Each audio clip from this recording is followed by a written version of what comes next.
Hi. I'm actually going to start off with not what's on there. I would like to know everybody's name, so if we could start this way and work our way around. Is like, okay, we could. I am Nicolette Deloria. Okay, thank you. I'm Allie. Allie, thank you. I'm Sophia. Hi. I'm Marcella. Marcella. Escarlata. Okay. So we are here to talk about service, and then the SCA, the service that is the ultimate end goal, I guess, for lack of a better way of describing it, would be the Pelican. So start off, the Pelican is the top level award for service. It was created in 1979, I think, because what they had was they had the knights to start off with, and they went, oh, we need to have something for the other people. And so they created the Order of the Laurel. And they realized, wait, there are people who make things, and there are people who do things, and those aren't necessarily the same thing. So they realized that they should create a separate order for the people who do things. And so it was the third order created in the SCA. So just in case, knights are for the chivalric fighting. The laurels are for the arts and sciences, and the pelican is for the service. Those are recognized in every kingdom you go to. It doesn't matter which kingdom you are at. If you go there and they call for the order of the whatever, and you're a member, you can go up if you choose to do so. This is like Courtney. This is Cornelia / Courtney. Hi. That way we can talk towards you. So that is what a pelican is. Yeah. Huh? Myfanwy. Yep. Oh. So, basic outline. Almost all of the orders have students of one sort or another. For the pelican, they're typically called proteges.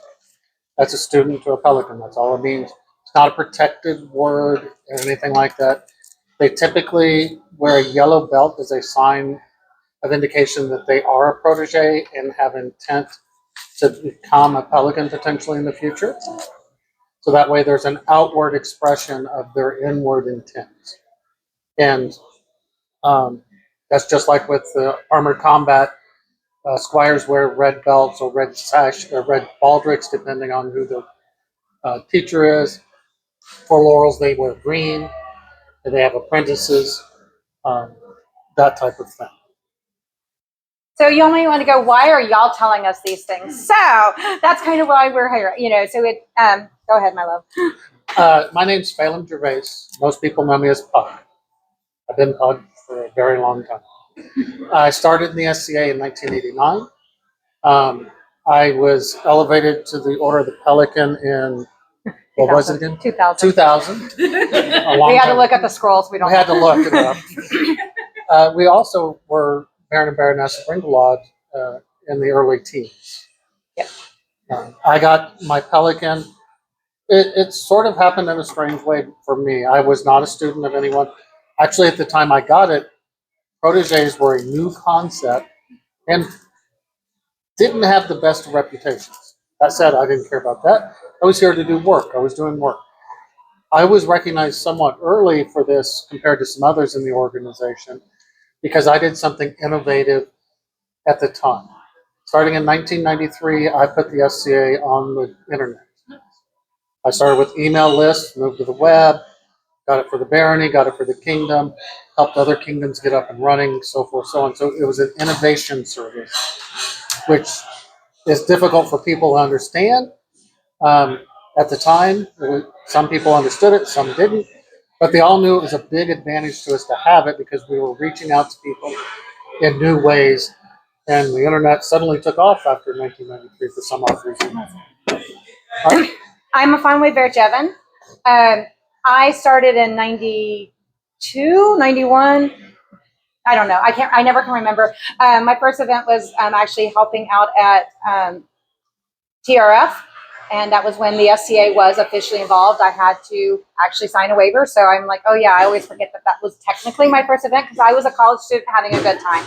I got my pelican in 2008. My pelican was primarily for my service of making offices that were not the most comfortable for other people to get the negative notes and making it a lot more accessible and a lot friendlier. I was the waiver secretary, and at that time, our waivers were horribly under control, and the person who had been doing it was not always very kind, and I was kinder. And so my Pelican was primarily for my changing how this service was done to be a little kinder instead of so brass and upfront.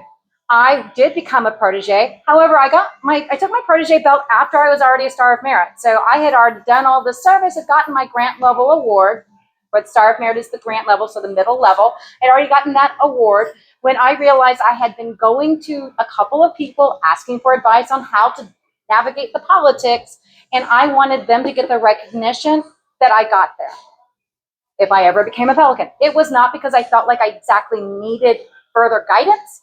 They were already giving me guidance. I could have asked them to just be my sponsor, but instead I wanted them to get that full recognition. It was purely for that. It only took me 2 years after becoming a protege, 1 year after becoming a protege to become a Pelican. So completely, yes, I took about, but not exactly needed. Again, as Pug stated, we were Baron and Baroness from 2011 to 2014. So we were the second Baron and Baroness of Hell's Gate. Well, Lord and Lady of Hell's Gate. So there are lots of different ways of looking at service, and we wrote it in a sequential way, but not everybody does it sequentially. But it kind of helps how to think about it. So we talked first about service at events. Service at events can be so many things, and I bet almost everybody, if you've gone to an event, probably has done some kind of service at events. Because number one, just being at the event is service at the event. Because we are a nonprofit organization, that what we are doing is recreating the Middle Ages, and part of how we do that is by people being there and being participants and giving that energy to an event. So if you've been to an event, you've already done service. And that's a key difference between us and the Renaissance festivals. Renaissance festivals, those are employees entertaining a crowd. We are entertaining ourselves. And so we have to participate in order to do that. And we'll get even further into that later on. Right. Wanted to make sure that key distinction between us and Ren fairs is well understood. Well, and the other thing that's a big difference is our organization is ran 99% 99. By volunteers. We don't, Girl Scouts of America have paid employees, at a good number of paid employees. Boy Scouts of America have a good number of paid employees. The only thing that comes close to the same low level of paid employees would probably be your large churches. So that's another thing that's really unique about the SCA and why it's so very important that everybody help out. We had a theory that if everybody did 2 hours of service for every event, there would not be enough work. But the types of works at events that you may think of, you may not, just setting up and tearing down, that's a key one. Because in order for us to do it, we have to have the volunteers step forward to bring stuff to the events, to take the stuff down after we're done at the events, as well as activities beforehand for organizing the event, creating any site tokens that we might want, any largesse, scrolls, anything of that type of stuff around the theme of the event. Those are service activities associated with it. Some of them cross the line into arts and service or arts and sciences also. Scrolls, regalia, site Absolutely. tokens, decorations for the event, etc. So sometimes people get a little confused, and let me tell you, in the circles, we get very confused sometimes. Even feast cooking, a lot of people, is a feast a service or is it an art? Depends on how you do it, right? And so it's like, yes is the answer depending on how it's done. So we listed a bunch of things. I think y'all all know how to read. Y'all don't really need us to read through this. But one of the things that I do want to bring up is I list GATE. And the reason why I list GATE is I actually think it is a very good thing for newer people to do. When we were first in the SCA, we were actually part of a college that was associated with the Barony at the time. And our college always did the first gate shifts at an event because we were students. We, at that point in time, our gates usually opened about 2 o'clock in the afternoon. We were students primarily. Very few of us actually had a job. So we would go and do the first shift, allowing us to be there to help out and also meet a bunch of new people. We got to meet the people in charge of the events. We got to meet because they would be gating in first. You'll go over there so we can talk to you instead of. 3 more coming. Oh, Okay, well then we'll move. Then we'll move. Start filling in on this table. Well, we can also move down. We'll move down a little bit so everyone can hear. There should be enough room. Said she's on her way. She's Okay. Sorry, we're moving. Apologize. This is the kind of stuff I can edit out. There's some extra handouts. There's It's a little like. agenda. It's just an outline. Is all it is. Okay. The Star Wars swipe transition. All right. So as college students, we did that. The other thing that it allowed us to do, You're right. I thought it was. So the thing that helped us as college students to do, and as newer members of the society at the time, we got to meet everyone who came through gate at the time. So we got to meet all these new people, find out what their names were, find out what they were interested in as they were going through the paperwork and stuff. And that was really interesting and really helped us to learn about the people coming as well as the activities that they were coming. It also helped us to get to know like the crowns and the baron and baroness too, because it, again, the more times you see somebody, the more likely you're gonna feel comfortable around them. So I do encourage gate a lot, just because it's a great way to welcome and the excited people. So the excited people are going to be excited, right? And it helps too with our guests getting a good energy behind. Another one that people can do similar to that is serving feasts. Yep.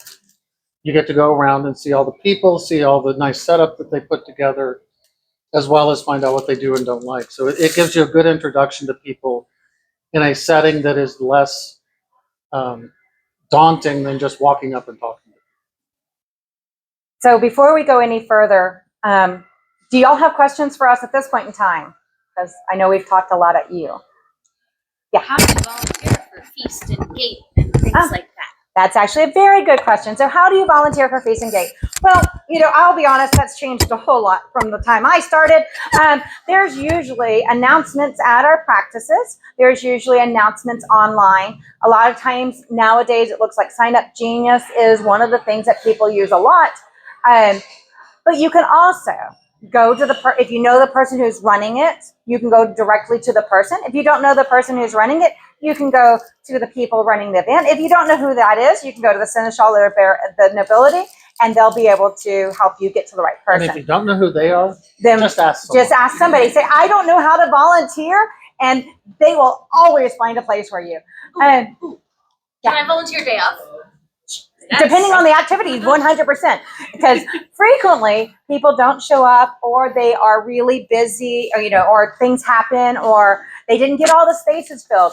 Especially feast and site setup and tear down always need volunteers the day of. Always, always, always. You can go, if you like to cook or you don't mind doing dishes, if you go into the kitchen and say, hey, can you put me to work? They will always say yes. They will find something that you can do for them. And during the day of the event, there'll be announcements happening of, we need assistance with heralding the list. We need assistance with serving feast. We need help with transitioning from one part of the event to another part of the event, depending on how that happens. So there will be announcements the day of as well. Yep. One caveat on gate, there is it's like an hour and a half long class that you have to watch. It's a recorded video. It's available online, and it basically gives you the rundown of all the rules of you're going to be handling these gate sheets and or money. We need you to do it correctly because we don't want to get sued. Because in the end, we are a corporation. Well, We're a corporation, and there's rules about it. So the gate is the one that does have it's an online video. You can watch it, and then you're good to go to volunteer whenever. And one other caveat about gate is that you have to be a member to be the one who's signing people in. No, handling. Or, no, handling money. Sorry, the other way. You have to be a member for to be the one that's handling the money because they want to make sure that they are protecting the corporation. That has been a change, and I'm like, I am a member, so I don't think about it. But so if you're new, please make sure you get your membership. Yeah. But you can still other things that you can do advocate that aren't that Yeah. you don't have to be a member. Yeah, for. you don't have to be a member to sign people in, or if you just don't like to count money, you don't have to be a member to sign people in. If you can also just offer to run errands. Like frequently they need a fetch, somebody who go fetch so-and-so or whatever. And that's also helpful. Or making sure that the other side is making sure people are drinking water is never a bad idea. Or staying warm if it's cold. Or parking in the right spaces. Or parking in the right spaces. So Yeah, a lot of times, depending on how primitive a site, parking, which we didn't add on this list, parking is part of setup, and getting people to park in the right spot. Other questions? All right, so we'll transition from a single point in time to a an longer extended period of time. duration. So for events, you might have only the day of to, 6 months maybe of event prep, maybe even up to a year, depending on how far in advance an event is. But then you have service to the Barony. And that's all the different officers as an example of service to the Barony. Now recognize, we ask if volunteers can, that you give 2 years of service when 2 years of service if you are 2 years? if you take an office. However, it is only a 6-month warrant. And so the Crown will sign it for 6 months. But even that, however, real life comes first. And if all you can do is 2 months, thank you for giving 2 months to the SCA to help us be in a better place. Because in 2 months, there might be somebody else who is in a better place to be able to take that office. So please, when people say, oh, I have to be the Seneschal for 2 years, not accurate. You have to be the Seneschal for as long as you can be the Seneschal. I'm using the Seneschal because she's here, but please understand. Specifically with Seneschal, one of the points in the Seneschal handbook is knowing when to stop being Yes. a Seneschal if you need to stop being a Seneschal. And that's true true for all for every offices. single office. Please remember, we are running on volunteers, and that includes keeping our volunteers so that they are able to continue to run. And that means stepping away when life has gotten too serious, or you just can't do it. And to give you an idea of the types of offices we have in the SCA, and we wrote this as the Barony, but it's for any Any group, SCA branch. We happen to live in a Barony.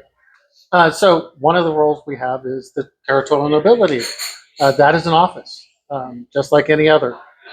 It's a little different in that the upline reports the Crown, but It's still an it's still an office. office. The Crown is an office at the kingdom level. We'll cover that later. You've got the Seneschal, who's the legal representative. Their job is to promote harmony within the group and make sure everything's moving smoothly. All the reports are getting in. They're getting copies of them. Making sure that when the upline says, oh, your officer didn't do this, they say, yes, they did. Here's the proof right here. Because it does happen. People lose emails. The reporting system gets stuck, et cetera, so forth. And you should also copy your your territorial nobility because they get talked to by the Crown too. The Crown will bring it to them also. You have heralds. These are the people that help with people's names, devices, as well as doing the announcements at events, announcing people onto the field at tournaments, things like that. Court, scribal arts is part of the heralds. You have the exchequer or treasurer, depending on people's level? different terminology it is. That's the person who handles money for the branch.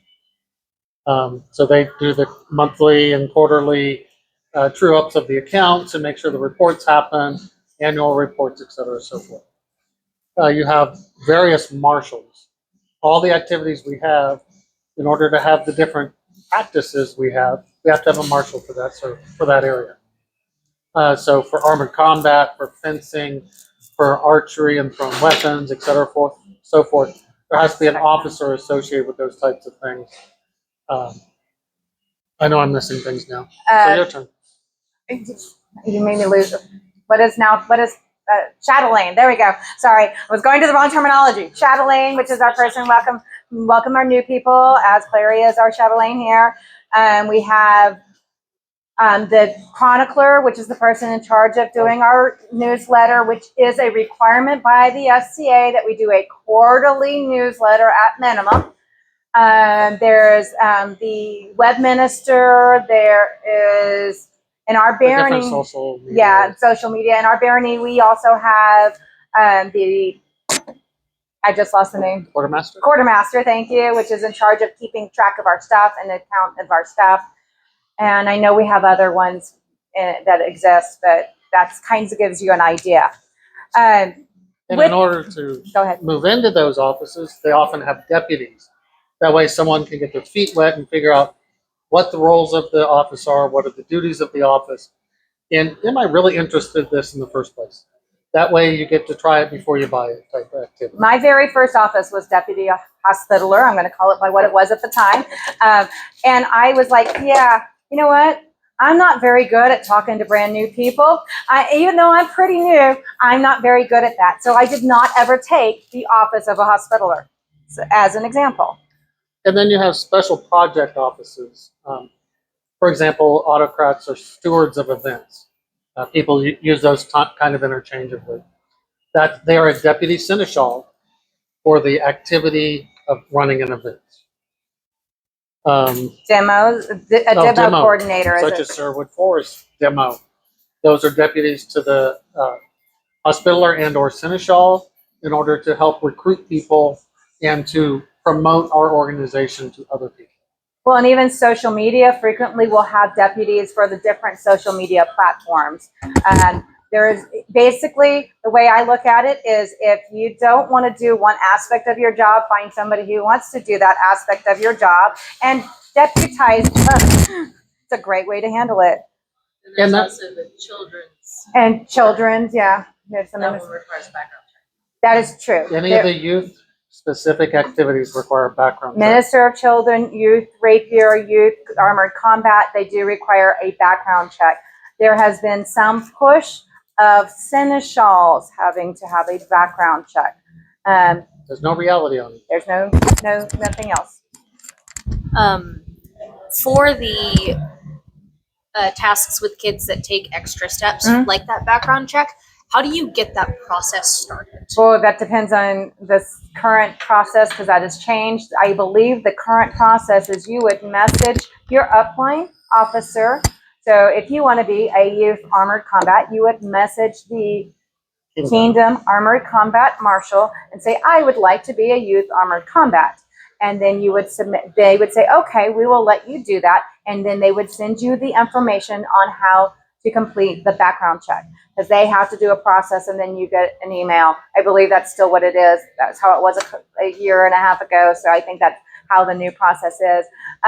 That process does change a little bit. Same with the Minister of Children. If you want to be a Minister of Children, you would apply, message the Kingdom Minister of Children saying, I want to be a Minister of Children for the Barony of bgwlad, or I want to be a Minister of Children at large. Either of those is a possibility. They would do the same. Yeah, you can do a Minister of Children at large. Yep. You do have to take a warranting class. Most offices do require a class of some sort, not all, but Exchequer, Seneschal, Minister of Children, heralds, those The all marshals do. the marshals, they all require you to take some extra training so you know what the job is. And you're up to Which date on is rules conveniently This this coming weekend. weekend is when all of those classes are. It's like it was planned or something. And they're free. And they're free. And they're online, And they're so you can do online. them from your house. You don't have to go anywhere. Yeah, we actually put this class, like, if you thought about the classes in the order we put them for, like, the NCA, it's because whatever we're about to do. Yeah, deals It goes with those. something. Yep. Makes sense. Before we go to the next step, which we'll hand off to Her Excellency, are there questions about the offices and stuff we've covered in this portion so far? Do you need to be Six. I was gonna just project, but I think this is probably a better option. To be like deputized, do you need to be a member, or are you able to just? There are There different are types of deputies. Yeah, it just depends on what kind of deputy you're wanting to be. If you're wanting to run an event, then yes, you need to be a member because you are on what is called a warrant. You are technically covered by the SCA for the time that you do that office. If you're just wanting to do Help with the heralds. help with the heralds, organize this box of training material, then you don't have to be a member at that point in time. So it just depends on what deputy. The person who is the overall, like the officer, should be able to advise you if you need to be a member or not. Okay, so it's just the same process of talk to the upline and they'll get Kind of. going. Yeah. All right. I also am going to just say, you know, if you want to do something, pretty much anybody's going to go, great, you want to do something? Awesome, let's help you do that. Yes. Yeah, there is a certain type of officer that does require to be a member and the upline to be notified. It's generally called the emergency replacement deputy. That's one that if the person has Life. to step down suddenly for life of any sort or another, they can step into the role while the position is open for applications and goes through the formal vetting process to get someone appointed. So that person has to be a member and approved by the upline. Most of the others don't. There is a special type. Oh, no, that's in the next section. Never mind. I started to get ahead of myself. Any other questions for us before we let Her Excellency talk about the Barony entourage stuff? Because there's the running of the business side, then there's the running of the game side. Yeah. Game side stuff. So, still in the realm of service to the barony, I am going to talk about 3 kind of types of service to the barony that very much fall into the game side. A lot of the service that y'all have talked about so far and that you'll hear about is the administrative stuff. How do we keep our organization running? But there is also the side of how do we immerse ourselves in the dream of the SCA and recreating history and being in that vibe. And so there's 3 ways in Barony that you have the opportunity as newcomers or just as anybody in the populace to like help with that. And the first one that is an opportunity to serve is by serving as entourage. Who's familiar with that term? Cool, awesome. I know there's a popular show that of that name. Like hopefully it rings some bells. Entourage is I wrote this down. It's someone who accompanies the nobility. So I am the Baroness of bgwlad, so I am one of the nobles that presides over these lands. And whenever our group hosts events, I'm one of the people who is going to be, in my dress. I'm going to have the hat, and I'm going to be presiding. And there's a lot behind that. But one of the things that makes it possible is having entourage, which if I have people who are with me to attend to me, then you allow me and other nobles, because you can volunteer for entourage for anybody, any group at the kingdom, principality, you can do it wherever. The entourage holds space for the nobility to make that magic happen of like, yes, the king has entered the room and you can see the retainers following behind and they're tending to little details and the king is able to walk unhindered. Like that's what your entourage helps create. And Orazio added this note that the nobility serves not by working, but things still have to happen. Chairs have to move, we have to hydrate, we have to, do these things and go find that person. And retainers make that possible. I was to steal some modern things, like people behind the scenes, like think of it kind of like prop managers or caretakers. It's that sort of role. Stage manager, that type of thing. But it can really be a way to lean into the role play as well, because if you picture that moment where like the king has come into the room and the retainers are behind him, we all have seen the scene in the movies, like that's where you can be, is in that role. And I obviously love it. Anybody can volunteer to retain. Specifically for me and Orazio, we typically break out entourage shifts into like 1 to 2 hours at an event max. And for us, it tends to be things, the like tasks that you need to do. It's like, help us, we need to move our chairs, or we need to get water, or, oh, I need to go grab something out of this box. It's the little tasks that prevent us from having the hats on and then going and lugging boxes, which definitely shatters the image. Well, Or the ever popular, can you bring me this person? Yes, I need you to go find so-and-so. I have to stay here. Can you please go get that person and bring them to me? Carrying the skirts. And then Oh, whenever, that's super and this is true for all entourage shifts, I think in general, is that whenever we are otherwise not engaged, you are present with us. And so you can chat and ask questions and generally observe and be a part of the event in the same space that we are, which can be really cool if you're new, because you literally often get front row seats. It's really cool if you're not there too. I'm just Yeah. You also get front row gossip. Just saying. Ooh, the tea. Oh, and if it's something that you think you might want to do in the future, so like if you're like maybe one day in like a sorted future, I might want to be like a BOB or a crown or something like that. It's Yeah. a good way to get kind of how the sausage is made because you don't get to see that part from the outside. Yeah. Yeah. And so that's, can noodle on it. And if folks have more questions, you can always ask. I'm happy to talk more about it. The second way that's also kind of helps kind of keep the magic happen is in bgwlad we have the baronial guard. This is something that Orazio and I have been trying to kind of slowly revitalize in the Barony. So we have, your retainers, your attendants who are holding your notepad and your mug and your water, but we can also have the armored security that also process in with us. And for us specifically in the Barony, we have these, they're like 7-foot tall, heavy ass halberds you can like carry in. And the guard for us is things like entering, as we process into court, being part of that group, standing, in defense on either side of us during court. And that's something that if folks are familiar with like the Kingdom cadet banners, I see a couple of nods. Whenever there's courts, you say there's, I'm seated, I have my retainer behind me, and then here's my guard that has the halberd. I don't necessarily need this specific person to stand for the entirety of court, and so you can rotate out. And so it's that type of thing. It's you can rotate it out and be like, I'm holding it now. Yep. Do you need to be a fighter to be a baronial guard? Nope, absolutely not. The baronial guard for bgwlad is specifically and deliberately open to anyone. And as we get closer to our fall event, we'll send out announcements and probably signups for the guard, as well as let folks know who to talk to. We'll have like a head wrangler during the day. Yeah. Is this fully armored guard or just guard? Just you wear whatever you're in. We have some like sashes that we can toss on you when you're serving, and then take them off when you're done.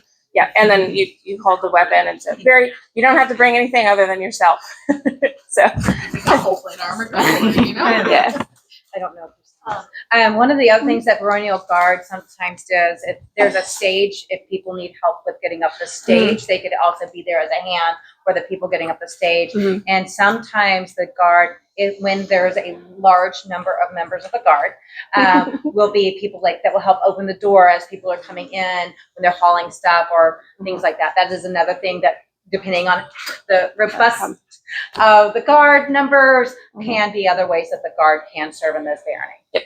Yeah, and that depends on kind of how many people and how much you want to lean into it. That you do. Another question?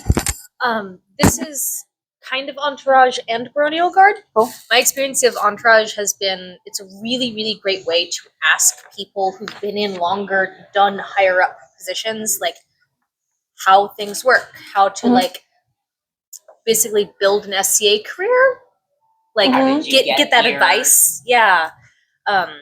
Being able to talk to heads of entourage, being able to ask principalities, kings, queens, questions, be like, why do you keep doing this?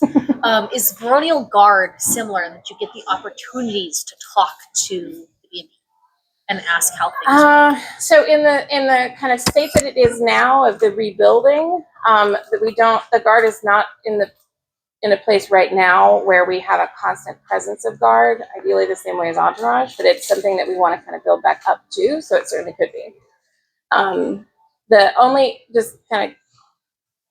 No, never mind. Yeah, so that's the end of that answer. I'm stopping the brain. Stop the ramble. Any other questions about the guard? And then the last one I'm going to talk about is the war company.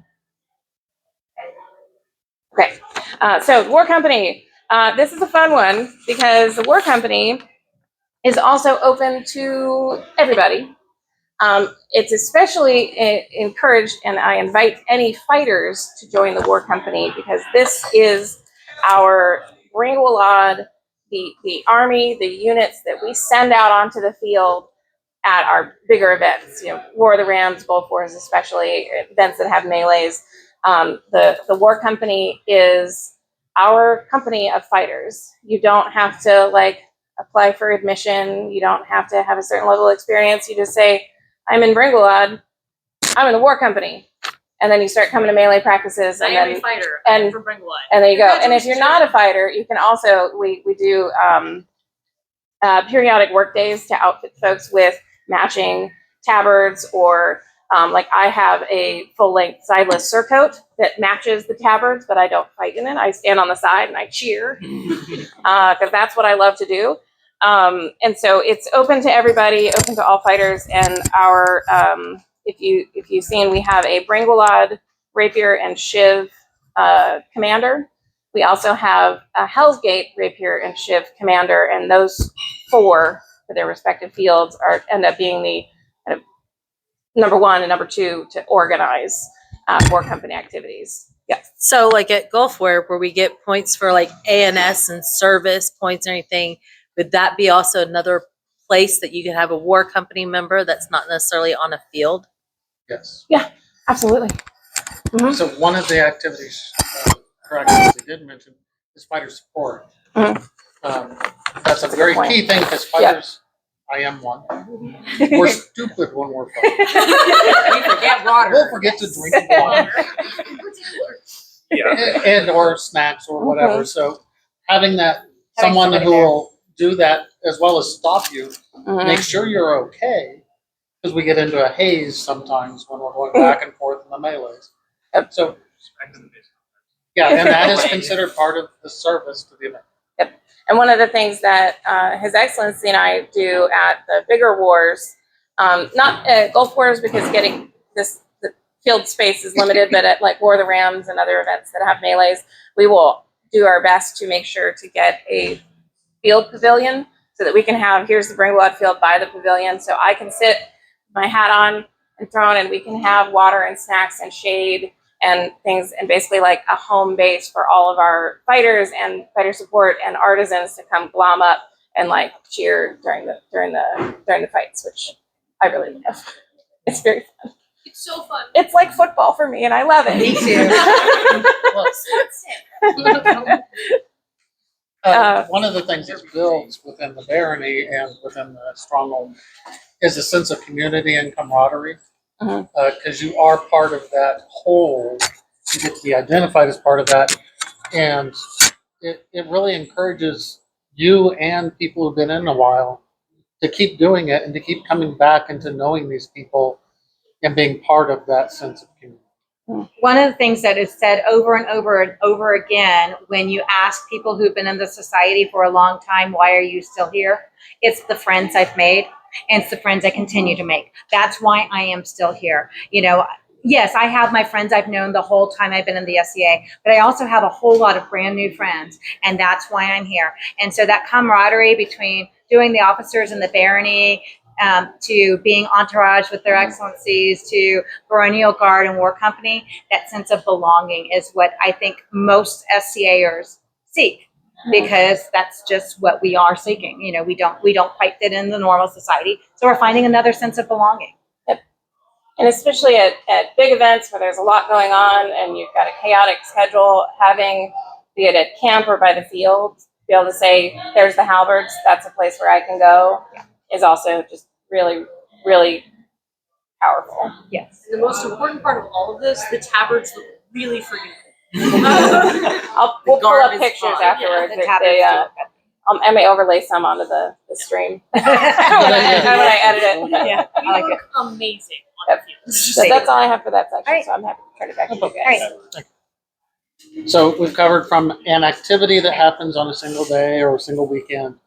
Now we're up to a couple of years of stuff that happens in the barony, or up to a couple of years.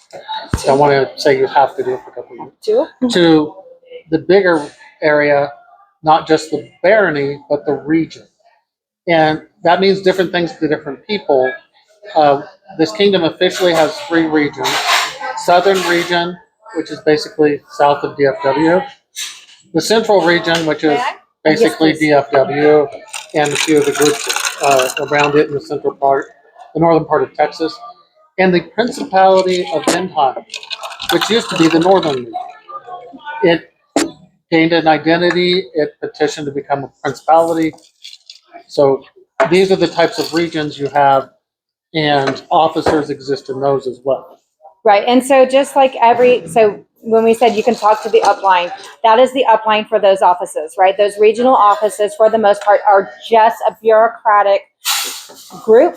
It is allowing the kingdom officers to not have to go through and deal with a local baronial level or shire or canton level of work. So at a regional level, you do things like if you're the seneschal, you would potentially do pollings for the territorial nobility. You would potentially go to the barony or shire that might be having a fight. You might do some investigations. Those are the things that could happen at a regional level. Those offices, though, like I said, they help build your community. They're different because it's not your local people. So you have to start knowing other people. They help expand what you see, but they are primarily bureaucratic. Their primary role is to make sure each of the groups is being healthy, filling out its reports, doing stuff that it's supposed to be doing regularly. That way, you take the 40 some odd groups down into 3 groups of 10-ish, 15-ish. It's easier to manage and keep track of that. The other way of doing service in a region is if you have multi-group events. So for a while, they were having co-baronials down in the Stargate Lock. So it would be Stargate, Loch Sawyer, and Ravensport, and those 3 baronies would have a co-baronials event. That's considered a regional service. It is, taking together everybody's ideas, working together to host this event, to then split the profits from that event. There's actually one coming up over Labor Day. Yeah. I have to get the holidays right. War of Legends. Called War of Legends? Riker's War. No, War of Legends. Isn't it War of Legends? I was like, it's War of Legends. It's had different names over time. So it's War of Legends. Currently, apparently, it's War of Legends, where primarily LC and Bonwick, which are Fort Worth and Lubbock, get together and have an event. Steps, which is Dallas. Sometimes is involved. Sometimes is involved. Some years depends on the activity levels of the group. So bgwlad has been involved in War of Legends in the past as well. Involved. So those are, so regional, it's like we have it in there because that is a step, but it's not as exciting because really there's not a lot that happens at a regional level exactly. It's more of a step to make things simpler at a kingdom level. But it is easier to do a multi-group regional event than it would be to do, say, a kingdom event, which we'll talk about in a little bit. Yeah. So then you have, of course, your officers of the kingdom. So your service of the kingdom, you have your officers of the kingdoms, which again, it's a tiered approach. So you have your local groups, you have your regional, and now you have your kingdom. And there might be some additional kingdom of officers, but not usually. Usually you're going to see them replicated in at least a barony.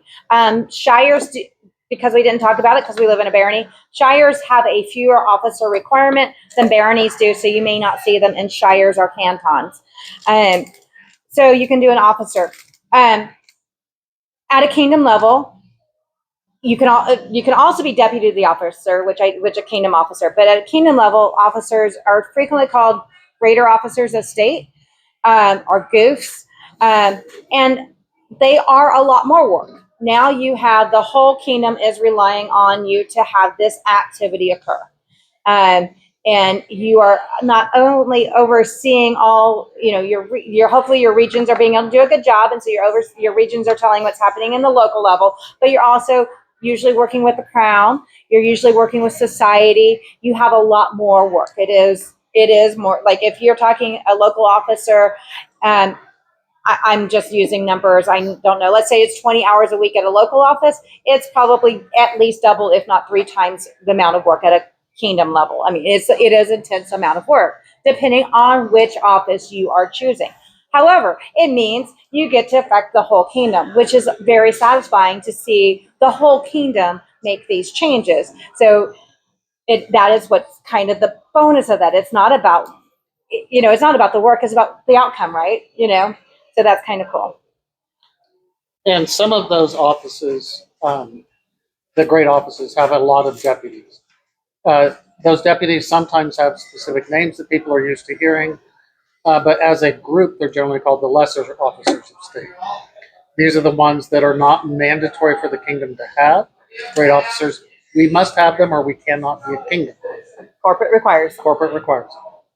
Or our kingdom law requires. Right. Yes. Is it possible to be a kingdom level deputy without I'm trying to see how this works, I'm not trying to put my paws in the pies kind of thing? Absolutely. 100%. There are just like with a local office, there are special projects deputies. You can definitely be a special project deputy to a greater officer or to a lesser officer, at a kingdom level. Also, since you missed the beginning, like I was the waiver secretary when I first was, at a kingdom level office.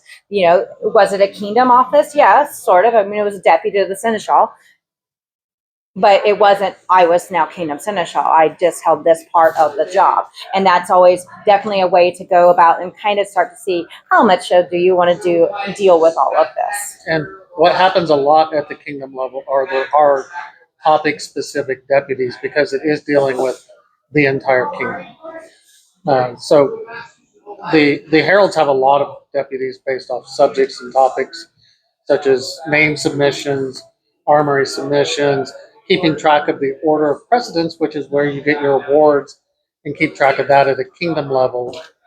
With the Earl Marshal as a great officer, they oversee a number of deputies for armored combat, rapier combat, archery, thrown weapons, etc., so forth. So the only required one is the Earl Marshal. All those others are optional, but it lets you to be specific to a focal area. Most of those have deputies. There's also a marshal secretary that helps them organize all the authorizations, all the fighters. It's now built into a system now called AMP, which keeps track of all the officers across the kingdom, making sure they're warranted and so forth, so on, from the top to the bottom. I would say that the difference at a kingdom level is at a baronial level, you have your direct reports and it's your barony. And so you're kind of working with workers. At a kingdom level, you're managing people. That would be really honestly the biggest difference I would say between being a local office versus being a kingdom office. It's managing versus working. Yeah, and I'll be honest. I was a horrible local seneschal. I was bad. I was a really good kingdom seneschal. Yeah. Very different roles, and not everyone's built for both types of roles. Some can do both, but a lot of people prefer that one-on-one interaction with people, making sure things are running smoothly. Others are very much about looking at the bigger picture, making sure groups are healthy, not individuals, and making sure everyone's got the paperwork, et cetera, so forth. Because unfortunately, in the end, we're still a corporation. So that's where the administrative side has to make sure we do all the necessary parts to maintain all that. Some of it's required, some of it's optional, but in the end, heralds aren't required for us to be a corporation. But they're a big part to the game side of it, because it helps people with their names, their cultures, their devices, and stuff like that. So it does help us not only with the corporation, but also the game side through some aspects of the offices. Go ahead. I was going to say, weren't you a society officer? We're getting there. We're getting there. We're almost there. All right. We're getting there. In addition to being an officer, you can also be entourage for the crown. So just like Her Excellency was saying, you can be entourage for the territorial nobility. You can also be entourage for the crown. In addition to what all Her Excellency said, and as far as being entourage for the crown, the other part that is very important is the crown should never be left alone. And the reason why is they always should have another witness. We have had accusations against the crown, and it's, as they are a head representative of our game side, we do not want our game to be attacked. And so I am being a little serious here. We never leave the crown alone unless they're in bed. And the reason why is because we always want to make sure there's somebody to witness whatever was said by the crown or to the crown, because we don't want to hurt our game side. What happens when they take the hat off? Again, that There's- depends on the situation. If they take their hat off and they're just hanging out in camp, okay, that's probably fine. If they take their hat off and they're wandering around at Gulf War, they still still the should crown. have. They're still the crown. They still should have a witness. So again, that's going to be dependent on the situation. I'm just going to go ahead and talk about our dirty history. We did have a crown of Ansiura get arrested while they were at Gulf War. Now, the accusations that were against that crown of Ansiura were not accurate. They did not actually get. They got found not guilty. But this is why we always have a witness for the crown, unless they're in bed or they're just sitting around in their personal camp and and they're fine. But if you're just a member of the entourage, you took a ship, that's not your responsibility to make sure that they always have somebody. That's the head of entourage's responsibility, in my opinion. Some disagree, but in my opinion, that's where the head of entourage, that is their responsibility to make sure that crown always has somebody appropriate for their witness. But there's other parts that are really fun about being entourage for the crown. You get to meet a lot of people from all over. If you do an entourage shift at a war, you get to meet people from all different kingdoms. That's really cool. You get to see some really pretty dresses.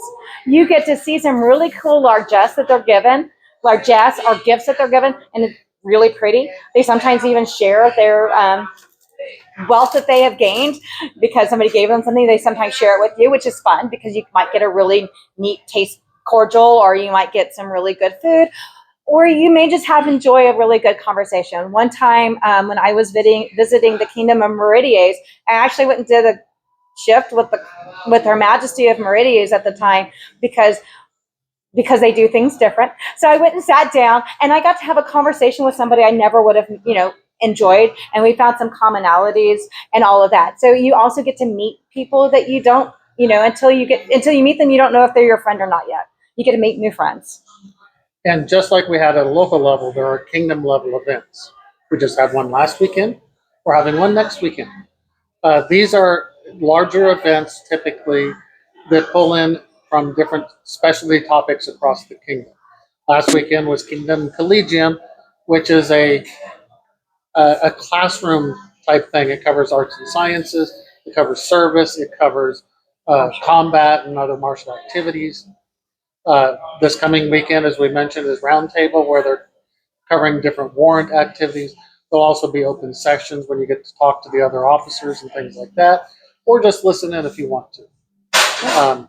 We do Crown Tournament, Coronation, Queen Champion. These are big kingdom events that, while sometimes groups host them, it's still a kingdom event. Sometimes the kingdom hosts it, and they bring people in for those. So those are the types of activities.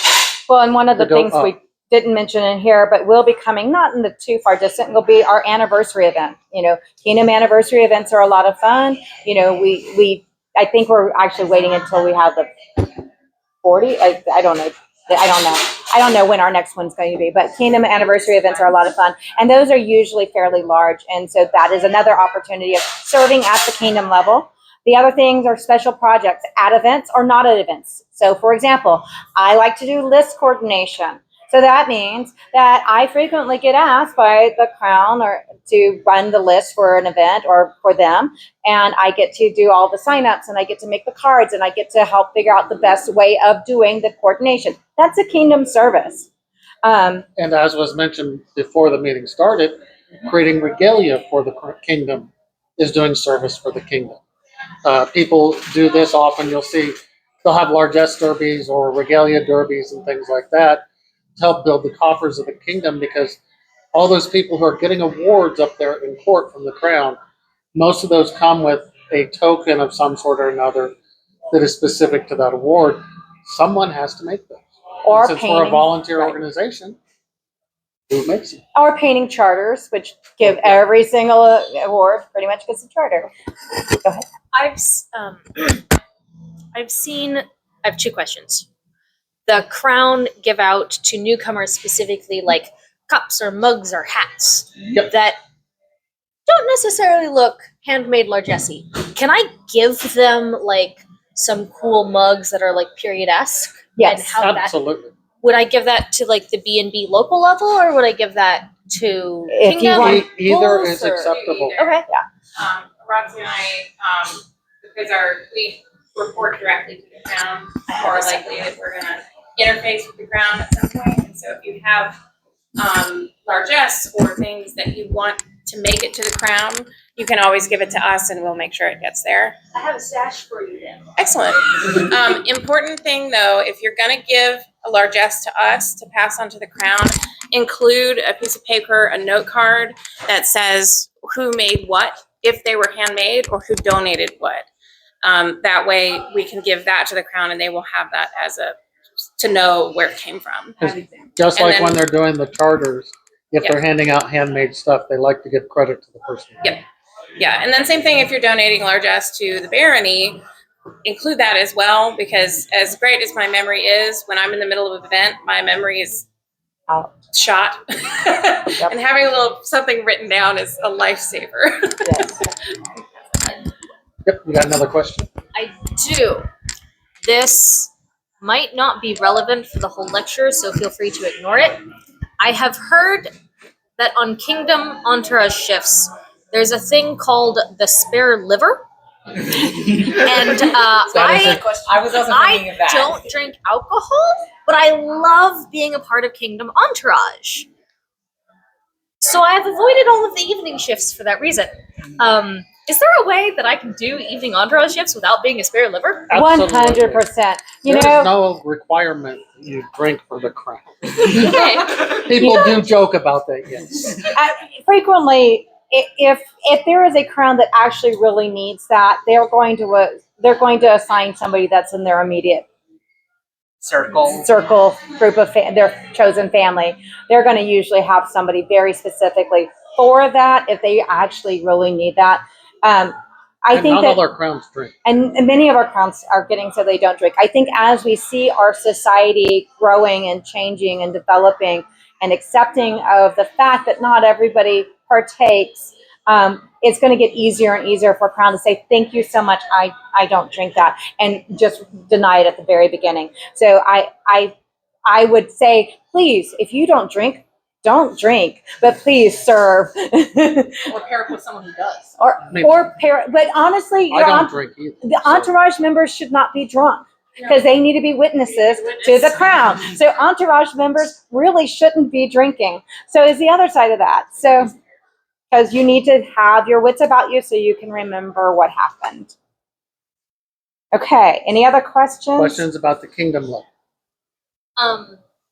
What happens if the kingdom level officers you're watching out for start doing things that they shouldn't be doing with the hat on? You are but a mere entourage member.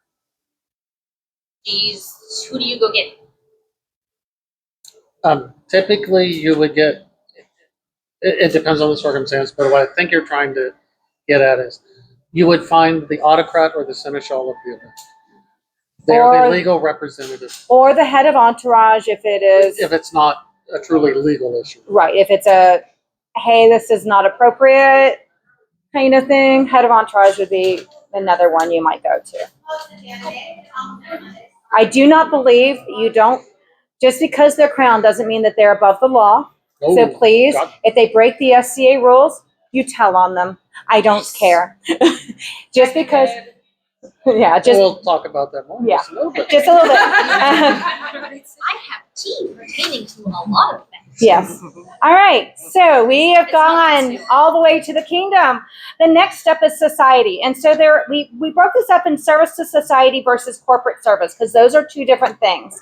At a service to the society, those are people who only serve the Kingdom office. the kingdom officers. That's good. With the population at our game side. So that would be like our society marshal, our society herald. We also just announced society DEIB. And I say this because the new society DEIB lives in Atsura. Yay! So those people are the ones that serve our kingdom level officers. And the society seneschal is not exactly in that situation. because they have to serve both. They're in two different There- areas. But that's what that is. Neither of us have held one of those offices. We also have our inter-kingdom events like Gulf War, Pennsic. If you help out at those levels, you're actually helping at a society level event because those are inter-kingdom. They're multiple kingdoms. You're helping at a society level. And something to think about that we didn't mention earlier, as you're doing these types of activities, you're holding these offices, you're teaching classes at events, remember that this is resume building material also, because you are volunteering for a nonprofit organization, or you are teaching a class at a international Conference, yeah. convention, one of those words. Both. So We're not. it goes on your resume as well. Your personal resume. Also, the way that the world is going in the SCA, just write your personal resume for the SCA too.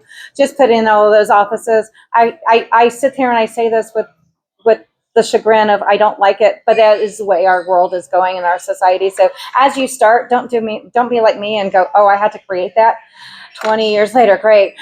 Just write it. The other way you can serve at a society level is helping with known world events. So I wrote down a few that we've hosted in our kingdom, like Known World Dance Symposium that we hosted in 2019. Known World Heraldic Symposium, I know we've hosted a couple of times in our kingdom. Known World Rapier Academy, which we've hosted a couple of times in our kingdom. Those are some examples.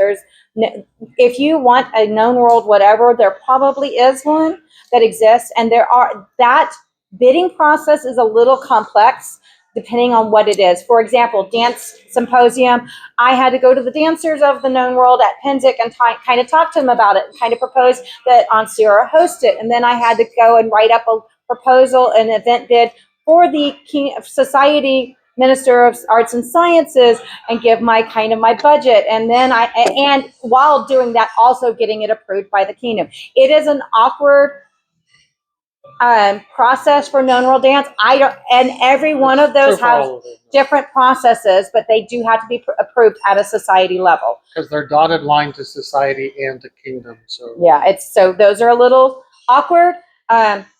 You can always message me or Twitter about how we got known world dance, because that at least gives you some clues on how we did it. Yeah. Yeah, that's fine. And part of the challenge people have is, as you move up to society, people don't understand what that is. They can understand their local group. They can understand their kingdom because it's something they're in every day. Unfortunately, when you get up to the corporate level, society level and corporate level, The lines get the blurred. lines get blurred, and no one knows what that means because it is mostly an administrative role, similar to the way that region was. Some people can identify with the region, but not all can. Much more confusing when you move up the chain. When you get to corporate, there are much smaller number of officers. You've got the president, corporate communications, the corporate VP of operations, these types of things. So they are running the business side of it. They're dealing with legal issues. They're dealing with membership revenue, making sure that we are dealing with getting our publications out that people have purchased, things like that. And then another group of people is called the board of directors, Which he was a member. which I was recently stepped down. Yeah. I did my 3.5 years. It is a 3.5 year commitment. And it is That said- it is a true commitment, not a. Well, that said, you can step down early if life happens. We had a couple do that while I was in. What they end up doing is they find previous boards a member to step in to finish the term. But because it's ran like a board of directors, because it is, each seat has a set time period, and so it turns over at a set pace. If they have people dropping out at weird times, they can't keep that rhythm in order to make sure we always have the correct number of office or board of directors in at the correct times. And at the board, we end up being ombudsman for different kingdoms and different offices. We help make sure that when the crown has an issue in a kingdom, they have someone to sound off of, find out if they're doing it right or who they should talk to. Because mostly we keep in the know of what's going on, but we're not the ones who actually take actions. will redirect you to the marshal or the society seneschal and keep track of it through the office that deals with the activity or event that occurred that caused that communication to happen. I believe we have a question. So the board of directors, is Yes. that the bod that I've That is heard the of? bod, That is- BOD, that is board the- of directors. That is the evil, The evil bod. The scary Sorry. bod. And Just want to make sure I was understanding correctly. you are, yes, it is often just referred to as the bod. It is a challenge for a lot of people to understand, especially when you have a board of directors, corporate officers, and society officers. That all looks like the same thing to most people in the society. They're very different at that level, but when you get below a kingdom, it all looks the same. The board gets blamed for everything. We're okay with that. It's our job to take the flack and make sure No longer your job. for now. It was his job. It was. So we unfortunately get to do the corrective behavior that is required. So if you have someone who is misappropriate at an event, such as sexual assault, murder, these types of things, it is our job as the board of directors, after the seneschal has finished their investigation, to weigh what information we are given and to take action, either to let them back in or to kick them out forever. But it's also your job, well, it's also the board of directors' jobs to do things like weigh in the information that is received for a new peerage, order of the mark, to also decide and move forward with making that happen at a corporate level, because those peerages are part of our governing documents. Yeah, so the Order of the Mark was created in my last board meeting. It is for ranged weapons or ranged martial activities, target archery, thrown weapons, siege, combat archery, all those types of things. It's a new thing. So in the first, I don't remember math, so we'll throw some numbers out there. In the first 10 years of the society, we went from 1 to 2 to 3. We then had a gap of 30 years Approximately, or so before we created the next one, the Order of Defense. which is for rapier combat. Since then, we had another 10 years to create the next one, which was the Order of the Mark for ranged martial activities. And, people frequently will ask things like, well, why did it take so long?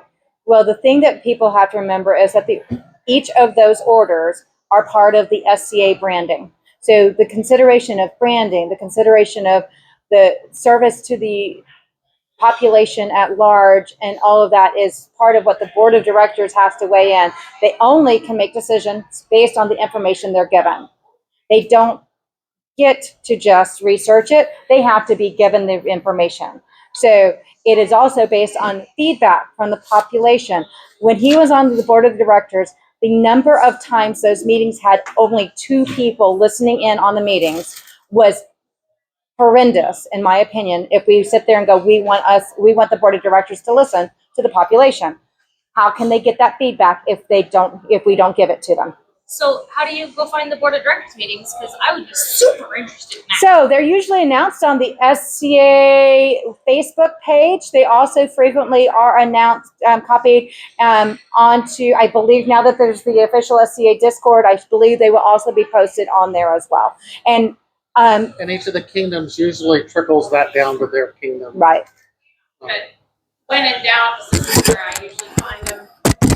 You can always go to sca.org, and then menu, you click news and events. You click on news, you'll be able to find, you can just search for meeting link or board of directors, and they always post them on the SCA website. And please recognize, they are tedious to listen to. It is a board of directors. It is a standard board of directors meeting that lasts for hours, because they don't do the closed session stuff publicly, obviously, but it still lasts for hours of the reports, and each of the officers has to give the reports, and then each of the board members have to, they have to move to accept the report, and they accept the report, and it goes on, and it can get very tedious to listen to. So I don't sit there and say, oh, everybody should listen to the board of directors meetings, exactly, because it is a special place Special of hell. hell. If you're interested in there's a YouTube channel that has them all, so you can go through them more quickly than we do in person. That's useful. nice. And every once in a while, the board of directors used to meet in person quarterly. Now they only meet once a We're year trying to twice once a year. to twice a year right now. During the pandemic, they stopped having in-person meetings for some strange reason. Some reason. And we'd already been doing in between the quarterly meetings, conference calls, which became live sessions, video conference calls, et cetera, so forth. As we came out of it, we had funding issues because we weren't receiving as much revenue during the pandemic because people weren't doing SCA activities because we shut down for safety reasons. As picked up and as we've reduced costs in some of the areas of the corporation, and we've gotten better at forecasting our money going forward, we're trying to have them in person again. They're trying to move those around to different kingdoms so that the different groups can come and attend and see the sausage made. And, we did way back in the day, attend a couple of the board meetings in person when they happened. Well, we did one out of the kingdom, but when they happened primarily in Onstera, and they are also, again, a place to see what is it like, but also it's another way of service by if you say, I know a relatively inexpensive place that maybe would work for a board of directors meeting, and it's easy to get to from the airport, and there's a hotel nearby, like the airport hotel right there. That way they don't have to have transportation. If you're willing to do that kind of thing, I know that they're also frequently looking for people to host board of directors meetings, and so that's a way to serve at a society or corporate office level. Yep. And then the And then the last very last one are employees. So I did mention the president earlier. They're one of the few employees we have. The people who do member services are employees, and we have our corporate treasurer. I had to make sure I got the right word.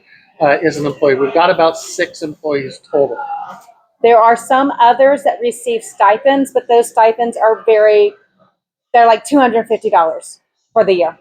Those kind of things. It varies on how many hours they're expected. And I'm going to let you know that the board of directors receives nothing. We get paid the big bucks. So when people go, oh, the board gets a lot of money. No. And so that's why we come back to at the very end. Remember, we are a volunteer organization from pretty much top to bottom. And it is important to remember when we're interacting with each other, to thank each other, to smile at each other, to even when you're frustrated with how a job is done, to take a deep breath. Remember, they're probably doing the best that they know how. If you think you can do a better job, offer help and do the job. Because that's how we can make our game better, and we can build that camaraderie, and we can have a good time. Because even when we might be having difficulties, we are really all just friends. So, In the end, now, questions. Yeah, questions. Go ahead. How large is the board? The board is 7 members. Smaller. Do you find being on the board a rewarding part of your SCA time? I did. She did not. It was, That's okay. There's nothing wrong with to be fair, it was no. a very difficult time As for a us. spouse of a board member. As a spouse of the board member, I would never be on the board of directors. To be fair, when he got placed on the board of directors, it was about the same time that I had just became deputy Kingdom Seneschal, and I planned on replacing the Kingdom Seneschal. This And was so bad luck on our we time. had both the board of directors and Monsieur Seneschal in our house. So that caused some. Now, Pug and I are very good at separating hats and very good at going, I am talking to you as your wife, not as Seneschal. I am conventing to my husband, not a member of the board of directors, and talk about it. Because mostly anything I'm going to be bringing up that he could not, that would be up to the board of directors, he'd have to recuse himself because he'd know the people anyways. So that is, the other side is the board of directors. If they know the individuals involved, they are going to recuse themselves because they know the individuals involved. We don't want to have an appearance of bias. Right. For So good reasons.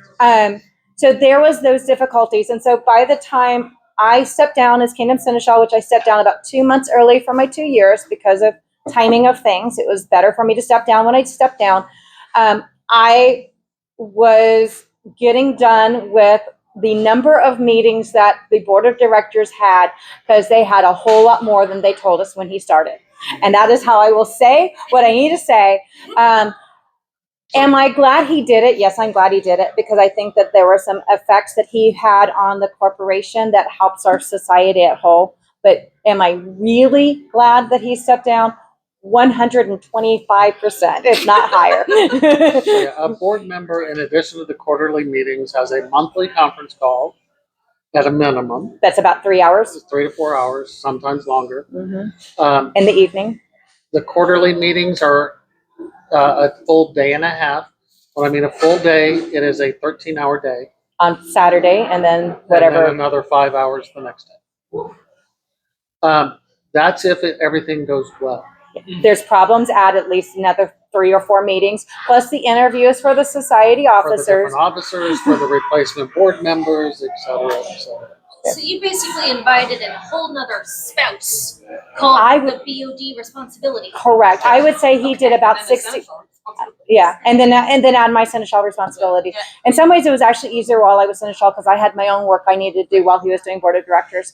Except that it meant I did my kingdom seneschal with him not being at most of the events I had to go to while kingdom seneschal because he pretty much always had a board meeting at the weekends that were our big events.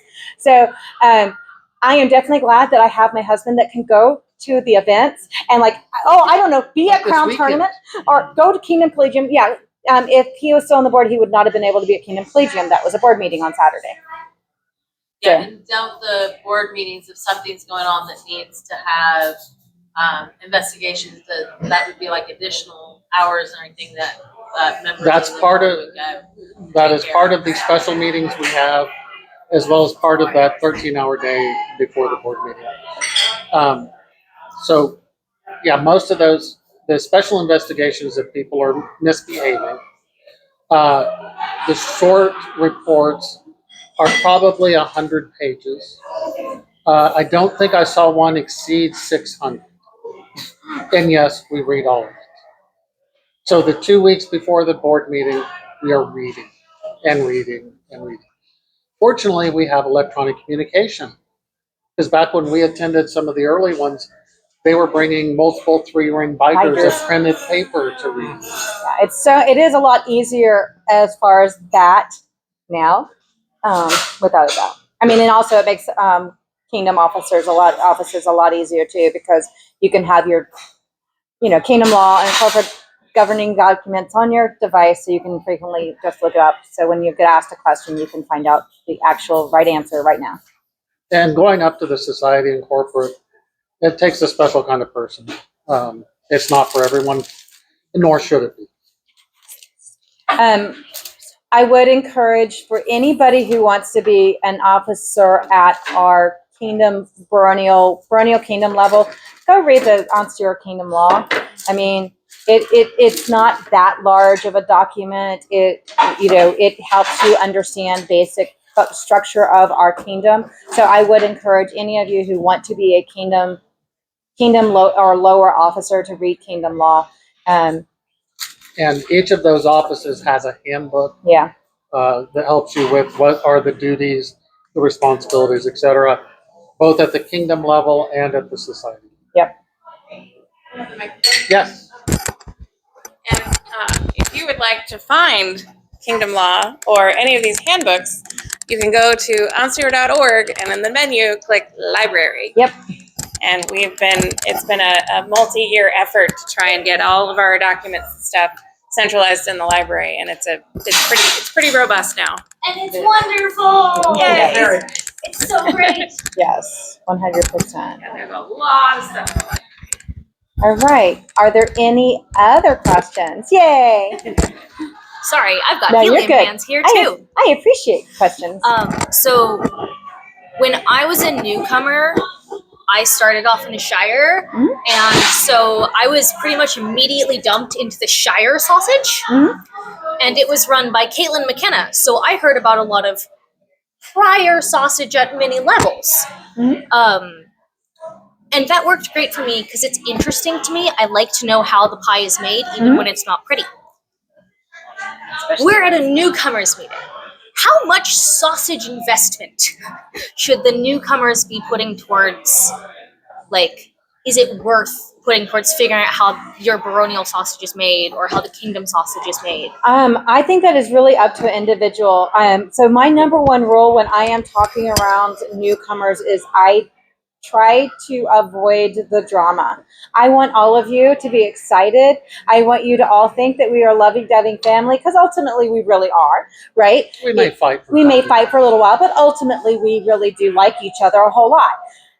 But if I have a person who then goes, no, tell me what the real thing is, I am perfectly happy at an individual level. I am not going to sit here while I'm being recorded and talk about all of that. But I am perfectly happy at an individual level to talk to you about the true inner workings. I have been local exchequer who had to report impropriety on the books and got her friend R&D. She did not mean to get her friend R&D, which revocation and denial of membership is what that means.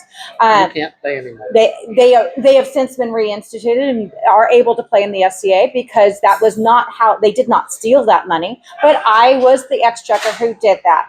I have been. No, I was the exchequer. Oh, you were the exchequer. That's right. I was the exchequer. I have been the local seneschal. I have been the regional seneschal.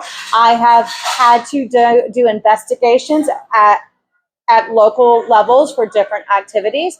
I have had to advise, because of Kingdom Seneschal, getting people kicked out that had been longtime players. Those things are not fun. They are necessary in order to protect our members of our SCA. I don't want my membership. I don't want any of you to be hurt. Ultimately, I was the Baroness of bgwlad. This is the only barony I've ever lived in. This is my home. I don't care who's the Baron and Baroness of the group. This is still my barony. It's how I look at it. I've lived here for 32 years. This is my barony. I don't want any of you to get hurt, and I don't want anybody in Outdoor to get hurt. And so I will do whatever it is to protect those people. One thing that, just to make sure that with regards to the sausage making, we'll talk about these bad things happen. We're not going to give you details. Right. The board cannot, and anyone involved in the investigation cannot legally do that. Right. It opens us up to lawsuits. And unfortunately, we live in the USA, which is litigious. But we can talk about, the heartaches of being seneschal, or the heartaches of being baroness, or the heartaches of being exchequer, or the heartaches of being, hospitaller, and recognizing that was not a job for you, or running gate, or having somebody steal money from a merchant as they are being the seneschal of a local group, Yes. or Police. we have we can talk about that general things, because all of those things have happened. The place that I stated to McKay's is, of course, Pug and I was local seneschal. We didn't have Facebook. We had email. We had email. That's what we had, and so it was a lot easier then. And not everyone had email. I mean, the social media has changed. Social media has changed so much that it's definitely made that job a lot harder. And I recognized it when I was Kingdom Seneschal, because I would tell Pug the things I had to deal with. He's like, "Oh my God, thank God I wasn't Kingdom Seneschal when there was social media." So, the jobs have gotten harder, and that's why I'm like, I think that the necessity of deputies and the people who can help you with all of those different aspects, which means even more volunteers, is where we're going to have to go. I mean, but all of it's worth it. I mean, in the end, I wouldn't change any of my paths. People, even when I stepped down as Kingdom Seneschal, my statement was, although I will not do it again, I would have done it even knowing what I had to do. Like, if that makes sense. So The only office I wouldn't do again is local seneschal, because I'm not fit for it. I'm not fit to run events either, so I've never done it. yeah. I know my weaknesses. So when people say So Pelicans, valuable. when people say Pelicans have to run events, no, they don't. No, they don't. It's valuable though, knowing what Knowing your what you- limits are. Knowing where your strengths and Makes weaknesses you are. more able to serve in the ways you can. And that's why I say, do the service that you're passionate about.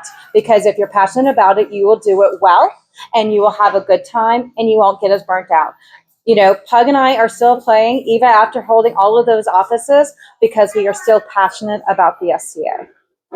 Yes. This is a question for you, Pug, specifically. Yes. Would you be willing to talk about just a little bit about how you came to the decision that you aren't suited for a local office and instead needed a higher up one? I can try to do that. So I actually did a few local offices. Chronicler, I could do really well. It helped that I had a ace in the hole with someone who could write entertaining scripts at the time. So it made my job easy to do. Okay, here's the boring reports. Here's some fun stuff. Here's the events and stuff like that. We even had somebody who did cartoons at that time. It was really Yeah, cool. It was great. But when it came to Seneschal, and part of the reason why I know I can't do events, in my professional life, I'm used to being able to take corrective action when people don't do their job. And as local Seneschal, I can't do that. I have to deal with the volunteers I have. I have to encourage the volunteers I have to do better than they did. I can't replace them. And so that was a challenge for me. When I got up to the kingdom level, I was not dealing with that supervisory role that was at the local level for the Seneschal. I was dealing with a management and a directionality role, which I'm much more suited to. He's a better manager than supervisor. I'm a horrible supervisor. Like many of my employees will tell you that. I won't do anything working with children because I do that in my everyday job. Right. When I come here, this is my time to take the break from what I do every day. 100%. One thing we didn't talk about, sort of a corollary to that, our SCA life and activities has improved our professional lives, which have improved our SCA SCA lives. So I learned how to do different things by trying them out, either in my work or in the SCA, and taking it back to the other one, and kept moving up through the organization in both cases. Yeah, so yeah, we definitely both have used our SCA work to improve our leadership and our professional work. Other questions? Commentary? So like, for instance, like if you're going for a project manager certification, you running an event is a project that you can put down for the hours towards getting that certification.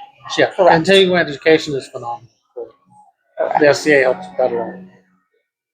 I'll generally make an offer if folks need help. Folks need help doing the wordsmithing of how do I change. I ran an SCA event into something that reads well on a professional, like a modern resume. I'm very happy to help with that. I used to do that for several years for my And there are several employees. articles online about how to do that too. and what to There's call a it. lot of online resources as well. So I actually did I recently did a referral for a person who was an officer while I was Baroness. And she was like, and so she's like, would you do this referral for me? I'm like, sure. What is your office that you're using? And what is the office I am using? So I know how to respond. And some of our offices are real obvious on how it translates to modern. Seneschal is the local president, regional president, so forth, so on. Exchequer, treasurer. Accountant. It gets a little weird when you get into martial activities. They're safety officers. Hospitalers, recruiting. There's recruiting. Retention. Yeah, recruitment, retention. Yeah. So they all have a corollary. Heralds. I don't know. Depends on the herald. Yeah. It depends on the type. Yeah, it Yeah, depends. because I was an education herald for the Mhm. kingdom, so that A training desk. teaching Yeah. training. So Any yeah. any other questions? We'll be glad to call. I mean, yeah, Or not. we can talk more, or we can just stop and we can just talk and enjoy each other. I'd love to pick your brains after this on some like matters that I'd like to learn from y'all. But I don't think I need to be videoed for that one. No worries. this feels like a good time to stop the recording. Perfect. If folks will bury the. I was told to provide a small statement on my own service activities for today's class. Okay. Is that Awesome. I was not aware of that, and I'm very happy to stand the camera for you. cool? Grab Okay. the microphone. Do you want me to scoot over there? So Nope, she turned it. I can stand the camera. here, I'm just gonna take the cup. That works. Oh. Okay. Sorry, I wasn't trying to skip you. No, you're good. I didn't know what the system for today was. Pardon my high-tech note app. So I was asked to talk about what has led me into the service path because I got into it in a way that I thought was backwards. And then I talked to a lot of people who are in the SCA and I learned that it was actually pretty damn standard. And how like volunteering and service work on a personal level can look like. So I have prepared a oh no, back of the napkin speech for y'all. I have it only halfway finished. Please forgive me. So I started my service in the SCA at the Shire in College Station, and I was the first person with functioning garb. So they put me, who could not speak in front of a group, who is so terrified of strangers that I would hyperventilate, and who gets lost in a paper bag. They made me their poster person, and they put me in front of the door because I would have a fiber activity and the pretty outfit. And because I'm female sounding and presenting, I attract the dudes, and I'm like, want a sword fight? That way.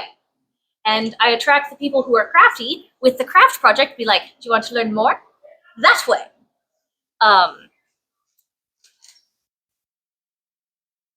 And through that service, I still do it. I have tempered my fear of people and my fear of public speaking. But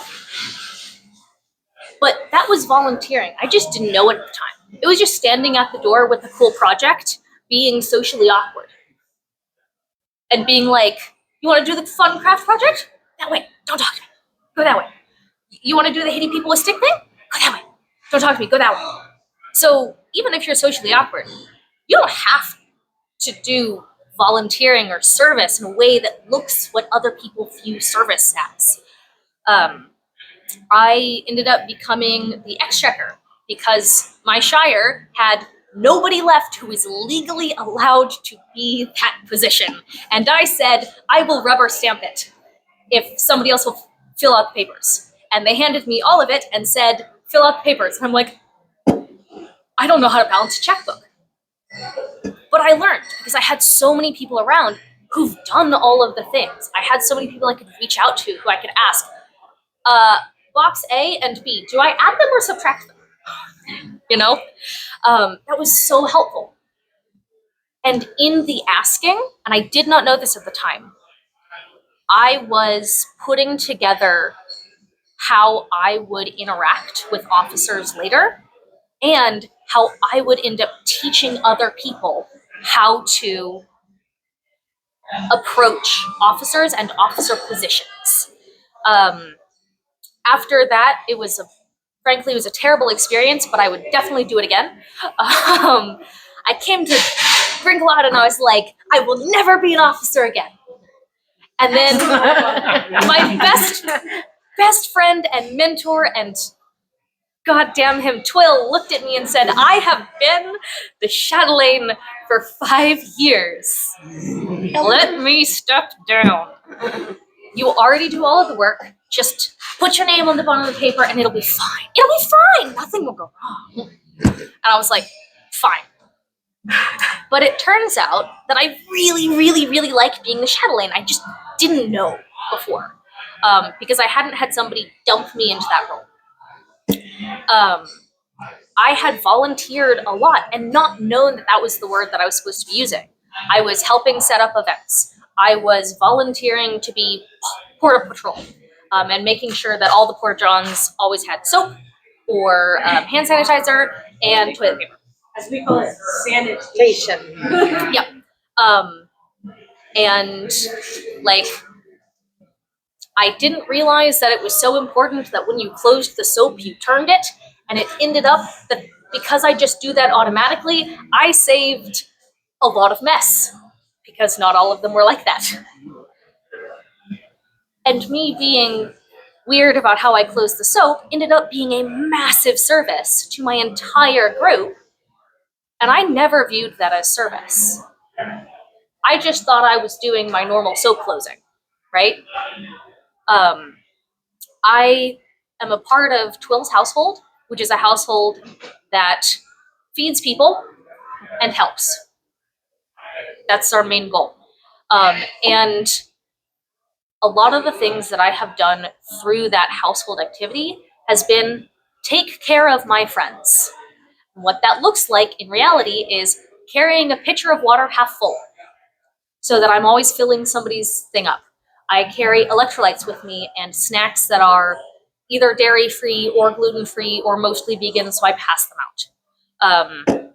It looks like making sure that I always have extra safety pins on me because I have noticed multiple crowns and hatted people running past me at Gulf Wars with a trailing hymn, and I just be like, Your Excellency, may I fix your hymn? Right? It looks like taking care of my friends, for me. But I also view the entire barony as my friend group, so I'm a little strange. Right? It can look like whatever you are capable of doing that can help somebody else. That can be what service looks like. It doesn't have to be on a grand scale.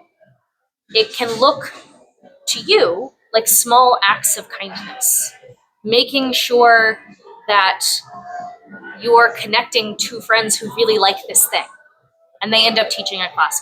Great, awesome. It can look like making cool stuff and donating it as largesse. That's service. To me, it feels like I'm making a hobby and getting it out of my craft room because I don't have space anymore. But no. It has a capital S for service on it. It can look like marshalling, water bearing, list fielding. It can look like helping a newcomer get their feet under them at their first event and being like, hey, I've got this really awesome belt that I don't wear anymore. Do you want it? It can look like helping anybody in your barony with a project that is too big for their hands that day, right? Their excellencies have been hosting craft nights at their house for a while now, and that is a huge service to open your home and allow people into it. Like, that's a massive service. But it doesn't always feel like when you're in the middle of doing it, right? It can look like hosting an armor making class day, or I've got some pickle barrel and I don't want it anymore. Come over, we'll drill some holes in it, and boom. You know? How you are capable of giving without pouring your cup out is more important than some big idea of like, I have to be on the path to God or on the path to kingdom level. No, it can look like a half full pitcher of water and a packet of electrolytes and just taking care of the people around you. In particular, heralds are worse than fighters for forgetting to drink water and eat food because they have a table and they never leave it. But the fighters have a water-bearing station that is yelled about, and they have people being like, have you had water? The heralds don't have that. The autocrat frequently forgets to re-electrolyte because they are running literally across the event multiple times an hour. Going up to them being like, hey, have you had 5 minutes to take a break? Is a really important thing. And it's pretty low intensity on the personal effort front for me. And I have found that to be really, really helpful. The other thing that I looked for service is, what am I doing that's fun? Who are the people who are coordinating the back end stuff? And how can I help them? Right? Can I volunteer to like put my class description in a little bit early? Can I see if, the site that's hosting needs extra cords or adapters for like a lecture presentation?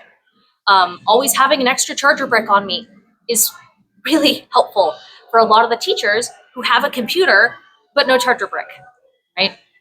And I'm really into the classes. That's a thing that has impacted me because sometimes my teachers didn't have the technology they needed. So now I make sure that I just have a stash. Thank you for your high level work and also for your low ground level work. I know it doesn't get talked about. But I wanted to say thank you to anybody who's done the low ground level work 100%. because that's just, it's what makes life better in the SCA. We're 100% 99.9. volunteer organization. Right. Yeah. Everything we do is part of making the organization. Oh, and one more thing. Hats aren't scary. If you find a scary hat, go find a taller hat and be like, that hat is scary. Or come find somebody like me who has no fear of God and the self-preservation instincts of a raccoon when it comes to protecting the people I like, and point me at them because, oh boy, are you supposed to be nice to the newcomers, particularly if you're wearing a hat. No one has to put up with rudeness. And I would also just like to make a comment that both Ratio and I are very tall. With or without a hat. With or without a hat, both Ratio and I are tall. Really cool. Right? How did the hat shoot anything? Oh my God. Spectacularly. I had a 3 foot tall hennin, and it was magnificent. It was unfortunate that there were only 8 foot tall ceilings, though. Yeah. Getting through the door was interesting. It just had to lift my chin, and it was fine. Got it duck the whole time, or just We can play the game of guess how heavy my dress is. Duck in it.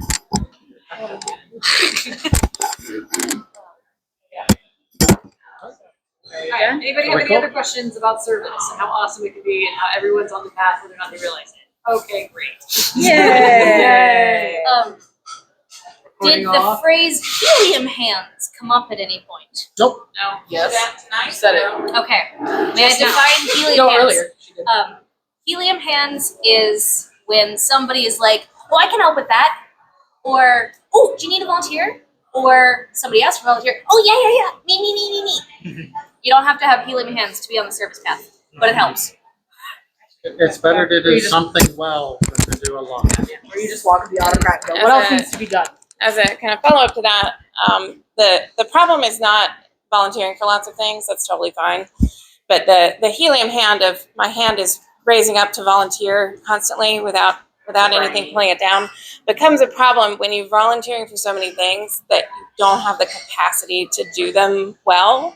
And it starts, you've now volunteered for enough things that now you're starting to get kind of tired and you're getting kind of burnt out and now you're not really enjoying this anymore. And like, that's when the helium hand becomes a problem. And so as a community, we all try to kind of look out for, like, you've been volunteering for a lot of things. Maybe let's find someone else to do that one so that you don't burn out. Well, and I think You're- there's, oh, sorry, go ahead. You're also preventing someone else from That's what I was gonna volunteering. say. Yep. Yeah, Absolutely. remember that we're all volunteers. That also means let everybody have a chance to volunteer. And it's always good to get new people to volunteer that haven't done it because, you know, they may not know that's what they're good at, or they always see the same group or clique of people always doing it. It's like going, well, if they're always doing it, I'm not going to be able to ever do it. So Or it's their thing. Well, and it's important as people who do things to remind ourselves that, you know, everybody says, oh, the hole that they might leave when they leave the SCA. Well, ultimately, I shouldn't leave a hole because if I leave a hole, that means I didn't teach somebody else how to do it. Yeah, that's bad leadership.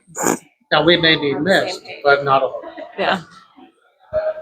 Train your replacements. Well, and that's another thing. So, like, as newcomers, it's important for you guys to be okay with putting yourselves out there. So, like, I've already talked to you guys about, like, there are deputy positions available for every single position that we have in the Barony. Like, feel it out, see if it's something that you like, see if it's something that you don't like. Both of those are equally valid. So, Yes. don't be afraid to put yourself out there. And Yes. be confident in saying, I won't do it. Or be confident in saying, you know what, that wasn't for me. I need to step down.